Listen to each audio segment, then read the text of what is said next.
Les fabricants sud-coréens de semi-conducteurs se retrouvent bloqués par la rivalité entre les États-Unis et la Chine.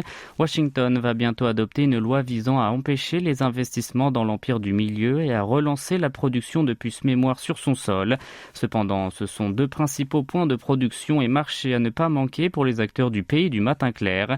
Samsung Electronics prévoit de bâtir une dizaine d'usines de semi-conducteurs de plus aux États-Unis et SK Hynix, deuxième fabricant mondial de puces mémoire, compte lui aussi y faire des investissements de l'ordre de 1900 milliards de won, à savoir 13,9 milliards d'euros. Leurs investissements massifs sont prévus à l'approche de l'exécution de la loi sur les semi-conducteurs aux USA.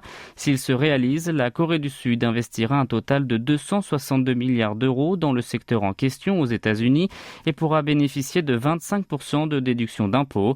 Cependant, la loi américaine interdit les bénéficiaires d'aide d'effectuer de nouveaux investissements dans les pays qualifiés d'inquiétants, dont la Chine, pour les 10 prochaines années.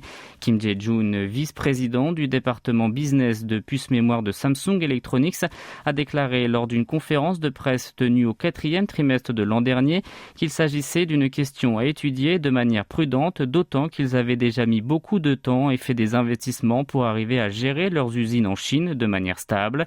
Dans ce contexte, le gouvernement sud-coréen est en train de discuter avec les autorités américaines pour que les entreprises du pays du matin clair puissent être considérées comme exceptionnelles et bénéficier d'un délai.